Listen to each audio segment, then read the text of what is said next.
वहीं महाराष्ट्र के जलगांव से रोंगटे खड़े कर देने वाली तस्वीरें सामने आई। वहां एक महिला सरपंच और उसके पति ने कई लोगों के सामने खुदकुशी करने की कोशिश की। उनका आरोप है कि अवैध खनन के खिलाफ उन्होंने प्रशासन से कई बार शिकायत की, लेकिन उस पर कोई कार्रवाई नहीं की गई। और इसी बात पर सरपंच और उसके पति भड़क गए और उन्होंने लोगों के सामने ही अपने ऊपर पेट्रोल छिड़क ली।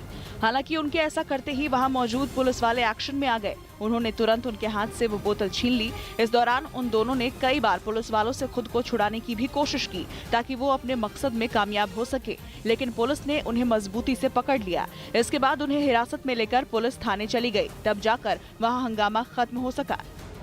दिल्ली महिला आयोग की अध्यक्ष स्वाति मालीवाल के घर पर हमला करने के आरोपी को गिरफ्तार कर लिया गया। बताया गया कि घर में खड़ी गाड़ियों पर उसने कई बार वार किए, जिसमें गाड़ियों की छत समेत शीशे टूट गए। जिस वक्त हमला हुआ घर में कोई मौजूद नहीं था, जिसकी पुष्टि खुद स्वाति मालीवाल ने की। ये अपने खेत में 2000 मछलियां पाल के हर 6 महीने में 3 लाख तक कमा रहे हैं। आपको भी ये करना है, इनसे सीखना है तो फ्रीडम ऐप को अभी डाउनलोड कीजिए। कोई हमलावर घुस आया, मैं डरने वालों में से हूँ नहीं। हालांकि घटना की खबर मिलते ही पुलिस मौके पर पहुंची और आरोपी को पकड़ लिया, जिसे मानसिक रूप से बीमार बताया जा रहा है।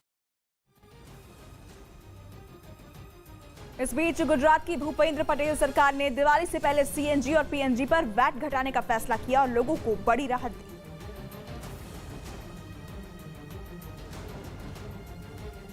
तो सीएनजी और पीएनजी सस्ती हो गई है। गुजरात में दिवाली से पहले ये तोहफा दिया गया है। वैट में 10% की कटौती की गई है। गुजरात सरकार की तरफ से ये फैसला लिया गया है, जिसके बाद लोगों को महंगाई से थोड़ी राहत मिलती हुई नजर आ रही है। दिवाली का मौका है और ऐसे में सरकार की तरफ से ये फैसला।